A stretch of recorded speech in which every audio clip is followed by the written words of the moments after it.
नमस्कार बच्चों, स्वागत है आपका ज्योतिर्वा एजुकेशन पर। आज हम पढ़ेंगे चैप्टर नंबर 11 हमारे एक कला मंदिर। आज के वीडियो में हम करेंगे क्वेश्चन आंसर। इससे पहले वीडियो में हमने इस चैप्टर का मीनिंग समझा था। अगर आपने वो नहीं देखा है तो आप उस पार्ट को देख सकते हो। तो चलिए शुरू करते हैं। बातचीत के लिए, आपकी छुट्टियाँ कब कब होती हैं? आप छुट्टियों में कहाँ कहाँ जाते हैं? तो बच्चों आपको ये बताना है कि कब आपकी छुट्टियाँ होती हैं, और छुट्टियाँ होती हैं तो आप कहाँ घूमने के लिए जाते हो।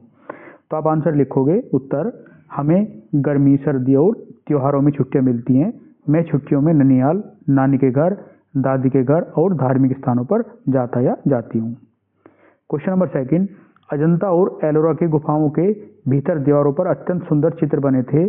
आपके घर के आसपास कौन कौन से चित्र बने हैं या लगे हैं? तो जिस तरीके से एलोरा की गुफा में सुंदर चित्र बने थे, आपके घर में भी इस तरीके के कोई चित्र बने हुए हैं तो आपको वो बताना है। तो आपका उत्तर होगा, हमारे घर में भगवान के चित्र, प्राकृतिक दृश्य और सजावटी चित्र लगे हैं। अगर इसके अलावा भी आपके घर में कोई चित्र लगे हैं तो आप यहाँ उत्तर में लिख सकते हो। क्वेश्चन नंबर थर्ड, आपके घर में कौन कौन और कहाँ कहाँ चित्रकारी करते हैं? जैसे कागज पर, धरती पर, दीवारों पर, मिट्टी की वस्तुओं पर या कपड़ों आदि पर। तो इस क्वेश्चन में आपको ये बताना है कि आपके घर में चित्रकारी कौन कौन करता है और वो किस जगह पर करते हैं। तो आप उत्तर लिखोगे, मेरे घर में मेरी माँ और मैं कागज और दीवारों पर चित्रकारी करते हैं। तो अगर इसके अलावा आपके घर में कोई और चित्रकारी करता है तो आप उसका नाम यहाँ पर लिख सकते हो, और जिन जिन जगह पर करते हैं तो वहाँ भी लिख सकते हो आप। क्वेश्चन नंबर 4, गुफाओं के चित्र देखते ही निशा के मुंह से वाह क्यों निकला? आपके मुंह से कब कब वाह निकलता है? तो आपको ये बताना है कि जब निशा गुफा में जाती है और वहाँ पर चित्र देखती है तो उसके मुंह से क्या निकलता है? वाह। तो वो क्यों निकलता है? तो आप उसका आंसर लिखोगे, चित्र बहुत सुंदर, रंगीन और सजीव थे, इसलिए उसके मुंह से वाह निकला। और आप यहाँ पर जो ये क्वेश्चन है, आपके मुंह से कब कब वाह निकलता है, तो यहाँ पर आप अपना आंसर लिख सकते हो। जब भी इस तरीके से आप सुंदर चीज़ें देखते हो या आश्चर्य करने वाली चीज़ें देखते हो तो आपके मुंह से वाह निकलता है। तो इस तरीके से आप उसको आंसर दे सकते हो। पाठ से दिए गए प्रश्नों के उपयुक्त उत्तर के आगे सूरज का चित्र बनाइए। तो यहाँ पर बच्चों कुछ क्वेश्चन दिए गए हैं और फिर उनके कुछ उत्तर दिए गए हैं। जो उत्तर उसका सही है उसके आगे आप सूरज का चित्र बनाओगे। मैंने यहाँ पे एक राइट के निशान लगाए गए हैं, आप उनके सामने चित्र बना देना। जैसे क्वेश्चन नंबर 1 है, निशा अजंता और एलोरा जाने के लिए क्यों उत्साहित थी? तो आपका आंसर हो जाएगा, उसने उन गुफाओं के बारे में पुस्तकों में पढ़ा था। ये करेक्ट आंसर है। तो यहाँ पर आप सूरज का चित्र बनाओगे।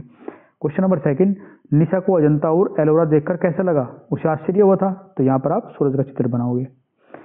अजंता की गुफाओं में बने रंग इतने वर्षों बाद भी क्यों फीके नहीं पड़े थे? क्योंकि रंग फूलों जैसी प्राकृतिक सामग्रियों से बनाए गए थे। तो इसका ये करेक्ट आंसर है। यहाँ पर आप सूरज का चित्र बनाओगे। क्वेश्चन नंबर 4, यात्रा से लौटने के बाद भी निशा को वे कलाकृतियां बार बार क्यों याद आ रही थी?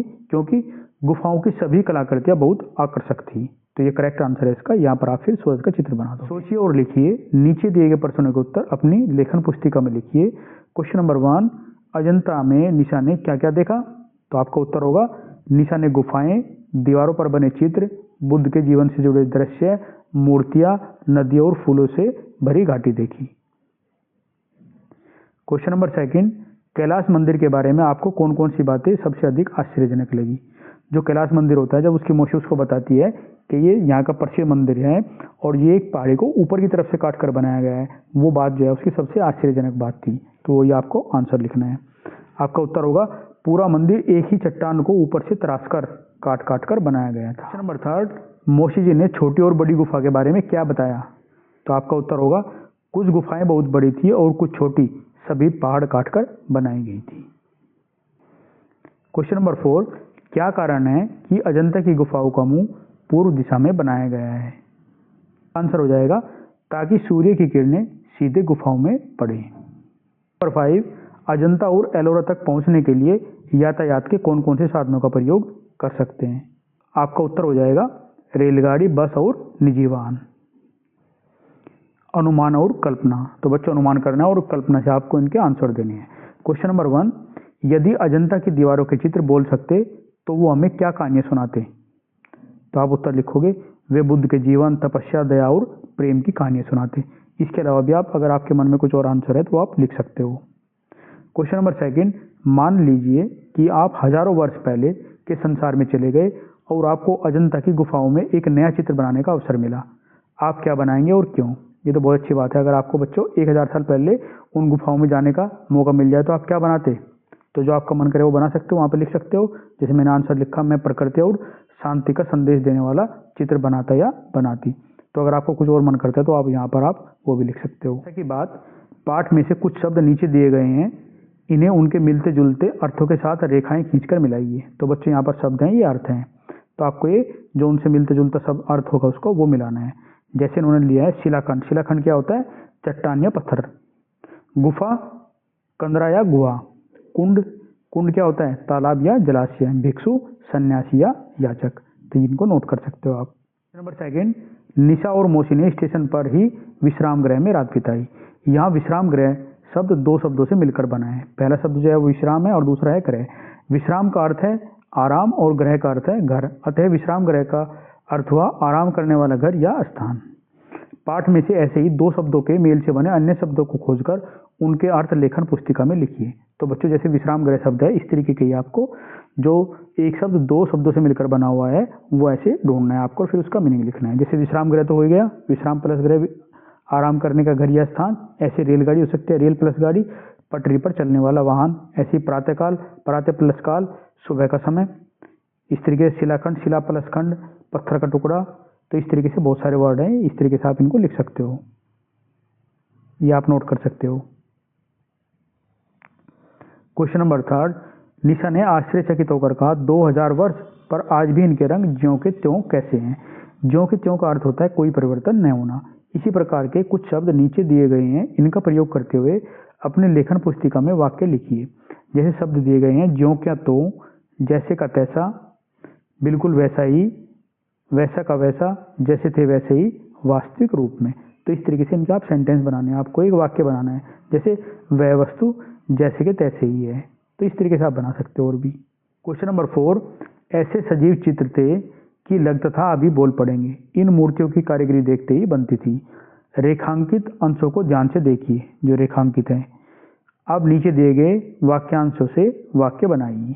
जैसे दंग रह जाना, आंखें न हटा पाना, मन मोह लेना, ऐसा जैसे सपना हो, दिल को छू जाना, दृश्य भूल न पाना, प्रशंसा के योग्य होना, कल्पना से परे होना, दृष्टि थम जाना। तो इस तरीके से बच्चों आपको यहाँ पर एक सेंटेंस बना सकते हो, आप इनसे भी कुछ वाक्य बना सकते हो। क्वेश्चन नंबर 5, नीचे एक वर्ग पहेली दी गई है। इस वर्ग पहेली में कुछ विशेषण शब्द छुपे हुए हैं। शब्दों को खोजिए और उन शब्दों का वाक्य में प्रयोग कीजिए। तो बच्चों ढूंढ लेते हैं एक बार। जैसे पहला है अद्भुत, ये विशेषण हो जाएगा आपका। फिर सुंदर, फिर कठिन, फिर सजीव, फिर हो जाएगा बड़ी, फिर हो जाएगा विशाल या रंग बिरंगा, और इधर जो है वो मनोरम। मनोरम मतलब सुंदर जो होता है, ये इधर हो जाएगा। और ये छोटी यहाँ पर इतना, और फिर ये प्रसिद्ध। तो इस तरीके से आपके ये सब विशेषण हो जाएंगे, आप इसको नोट कर लीजिए। चित्र का वर्णन, आपने पाठ में अजंता के चित्रों का सुंदर वर्णन पढ़ा है। नीचे अजंता का एक प्रसिद्ध चित्र दिया गया है, इसका वर्णन अपने शब्दों में लेखन पुस्तिका में कीजिए। तो बच्चों हमने जैसे चैप्टर में पढ़ा है उनके बारे में क्या बताया गया है कि जो चित्र हैं वो बहुत ही सुंदर है, उनके रंग अभी की भी वैसे के वैसे ही है, उनके रंगों में कोई बदलाव नहीं हुआ है। जैसे चित्रों में हाथों की मुद्रा, आंखों के भाव, आंखों की लोच, मुखों पर सुख दुख के भाव तथा जुर्रियाँ बहुत ही सुंदर दिखाए गए हैं, बहुत ही आश्चर्यचकित करने वाले हैं। तो इस तरीके से आपको इस चित्र को देखकर इसके बारे में बताना है और अपनी लेखन पुस्तिका में लिखना है। मानचित्र, आपने पाठ में अजंता का वर्णन पढ़ा। नीचे अजंता का एक मानचित्र दिया गया है। इस वर्णन और मानचित्र की सहायता से नीचे दिए गए प्रश्नों के उत्तर खोजिए। तो बच्चों यहाँ पर हमें मानचित्र दिया गया है, हमको इसको ध्यान से देखना है। फिर कुछ नीचे प्रश्न दिए गए हैं, उनके उत्तर देने हैं। अब देखो यहाँ पर क्या है, इनको पहले देख लेते हैं क्या क्या लिखा हुआ है। आप यहाँ पर है, आप यहाँ पर है मतलब जहाँ जाकर आप जहाँ से आप अपनी यात्रा शुरू करोगे। शटल सेवा, संरक्षित वन ये वाला है। ऊपरी दृश्य बिंदु, निम्न दृश्य बिंदु, वाघोरा नदी, ये याद रखना है बच्चों, ये नदी का नाम क्या है, वाघोरा नदी। और ये सतकुंड है यहाँ पे, और ये गुफाएं हैं जो उन्होंने पढ़ी थी यहाँ पे। ये सारी गुफाएं हैं, कितनी गुफाएं थी, 29 गुफाएं थी जो हमने उसमें पढ़ा था, 29 गुफाएं। तो अब इसके क्वेश्चंस देख लेते हैं जो भी प्रश्न दिए गए हैं, फिर उनके उत्तर देंगे।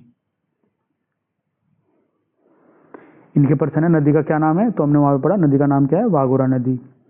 कुल कितनी गुफाएं दिखाई गई हैं, हमने पढ़ा था चैप्टर में पढ़ा था हमने 29 गुफाएं दिखाई गई थी। चारों दिशाओं में से कौन सी दिशा का संकेत दिया गया है, देखो संकेत क्या है, ये रहा दिशाओं का संकेत यहाँ पर दिया गया है। उत्तर, तो यहाँ पर लिखोगे आप उत्तर दिशा। आप यहाँ पर है, वो किस लिए बताते हैं, ये है ना यहाँ पर, आप यहाँ पर है तो इसका मतलब होता है वर्तमान स्थान बताने के लिए, जहाँ पर भी आप उस टाइम पर हो वो बताने के लिए कि आप यहाँ पर हो। कुंड का नाम क्या है, सतकुंड, हमने पढ़ा था ये, तो इसके आंसर सारे हो जाएंगे इस तरीके से। आइए मापें।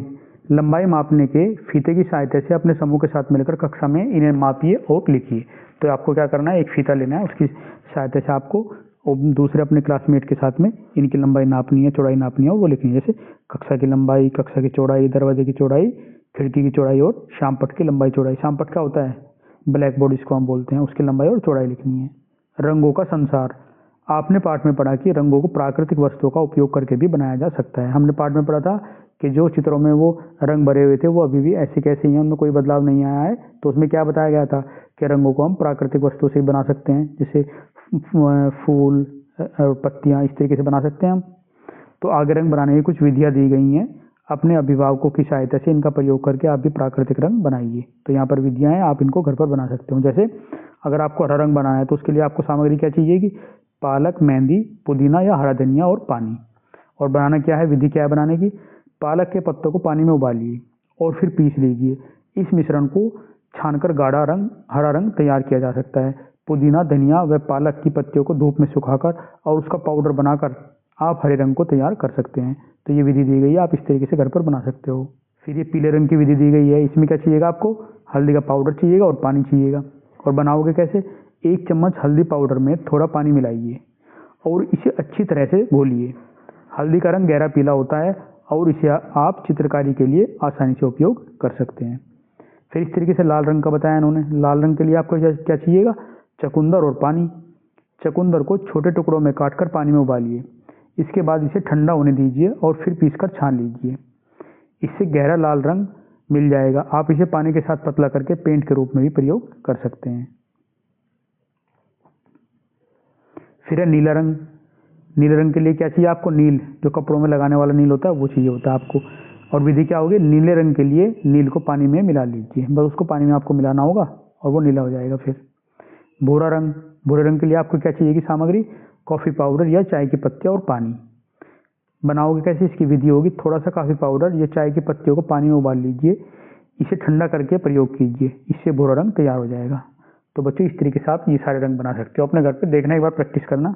पुस्तकालय से इस पाठ में आपने अजंता एलोरा के बारे में पढ़ा और उसके बारे में जाना। अब भारत के अन्य दर्शनीय स्थानों के बारे में अपने पुस्तकालय में खोजबीन कीजिए और उनके बारे में पढ़िए, साथ साथ ही कक्षा में उनके बारे में चर्चा भी कीजिए। तो बच्चे जैसे हमने अभी एलोरा और अजंता के बारे में पढ़ा है, तो आप जो है अपनी जो है लाइब्रेरी में जाइए, वहाँ से पुस्तकालय में जाने के बाद में ये बुक से ढूंढिए कि और क्या क्या स्थान हो सकते हैं और फिर अपने वो क्लासमेट के साथ में भी डिस्कस करना है।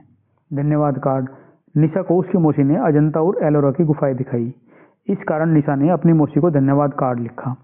आप भी अपने किसी संबंधी को धन्यवाद कार्ड लिखिए। तो बच्चों यहाँ पर जो है निशा अपनी मौसी को धन्यवाद कार्ड लिखती है, तो इस तरीके से आपको भी एक कार्ड लिखना है। तो आप कैसे धन्यवाद कार्ड लिखोगे, निशा से ये एग्जाम्पल ले लेते हैं, उसने कैसे लिखा है। तो जैसे निशा अपनी मौसी को लिखती है, प्रिय मौसी जी, आपने मुझे अजंता और एलोरा की अद्भुत गुफाएं दिखाई। यह यात्रा मेरे लिए बहुत ही रोचक, ज्ञानवर्धक और यादगार रही। इसके लिए मैं आपको दिल से बहुत बहुत धन्यवाद देती हूँ, आपके निशा। तो बच्चों इस तरीके से आप अपने किसी सगे संबंधी को आप भी लेटर लिख सकते हो, धन्यवाद कार्ड लिख सकते हो। हमारी धरोहर। हमारे देश में बहुत सुंदर ऐतिहासिक स्मारक और कलाकृतियाँ हैं। ये हमारे देश की शोभा एवं गौरव बढ़ाते हैं। यह हमारा उत्तरदायित्व है कि हम भी इनकी सुंदरता को बनाए रखें। इन स्मारकों को छूने, इनकी दीवारों को खुरचने अथवा कुछ भी अंकन करने से इन्हें हानि पहुंचती है। इसलिए इन पर्यटन स्थलों का भ्रमण करते समय हमें सावधानी रखनी चाहिए। तो बच्चों जो भी हमारी चीज़ें हैं पुरानी, जैसे आप अजंता की गुफा, एलोरा की गुफा, ये जो भी पुरानी ऐतिहासिक स्मारक और कलाकृतियाँ हैं, उनको हमें नुकसान नहीं करना है ना, उनको छेड़छाड़ नहीं करनी है, उनकी दीवारों पर कुछ लिखना नहीं है, तो इससे उनको नुकसान होता है, तो हमें ये ध्यान रखना है। आपकी अभिव्यक्ति। क्या आपने कभी कोई रेल यात्रा की है? अपने किसी रेल यात्रा का कोई रोचक अनुभव साझा कीजिए। यदि आपने रेल यात्रा नहीं की है तो अपने किसी मित्र या परिवार के सदस्य के अनुभव को भी लिख सकते हैं। तो बच्चों अगर आपने कोई रेल यात्रा की है तो उसके बारे में आपको बताना है। अगर आपने नहीं की है तो अपने किसी फ्रेंड से पूछना और उनका जो भी अनुभव है वो यहाँ पर लिखना है। जैसे इस तरीके से आप लिख सकते हो, मेरी पहली रेल यात्रा का अनुभव। मैंने अपनी पहली रेल यात्रा गर्मियों की छुट्टियों में की थी। मैं अपने माता पिता के साथ दिल्ली से जयपुर जा रहा था। स्टेशन पर बहुत भीड़ थी और ट्रेन की सीटी सुनकर मुझे बहुत उत्साह हुआ। जैसे ही ट्रेन चली, खिड़की से बाहर के खेत, पेड़ और छोटे छोटे स्टेशन देखना बहुत अच्छा लगा। ट्रेन में चाय वाले की आवाज़ चाय चाय सुनकर मजा आया। मैंने अपनी सीट पर बैठकर किताब पढ़ी और स्नैक्स खाए। यह यात्रा मेरे लिए बहुत रोचक और यादगार रही। मुझे रेल यात्रा बहुत ही पसंद आई। तो इस तरीके से आप भी अपना एक्सपीरियंस यहाँ पर लिख सकते हो। आपकी चित्रकारी, हिंदी की गिनती मिलाकर चित्र पूरा कीजिए और उसमें अपनी रुचि के रंग भरिए। तो बच्चों, यहाँ पर ड्राइंग करने का आपको एक मौका मिला है, तो ड्राइंग करना आपको। यहाँ पर हिंदी की काउंटिंग दी गई है, इनको मैच करना है ना। जैसे 22 के बाद में क्या आएगा, जैसे 21 के बाद में 22, 22 के बाद में 23, 23 के बाद में 24, इस तरीके से है ना। इनको मिलाना है और मिलाकर जो है ये आपका एक चित्र बन जाएगा। फिर उसमें जो है आप कलर भरना। तो इसमें तो बच्चों, ये चैप्टर यहाँ पर कंप्लीट हो जाता है। हमने पहले जो पार्ट था उसमें इसका मीनिंग समझा था और इस पार्ट में जो है हमने इसके क्वेश्चन आंसर किए। उम्मीद करता हूँ कि आपको ये पसंद आया होगा। अगर आपको ये पसंद आया तो प्लीज़ चैनल को लाइक, शेयर और सब्सक्राइब करना। And thanks for watching.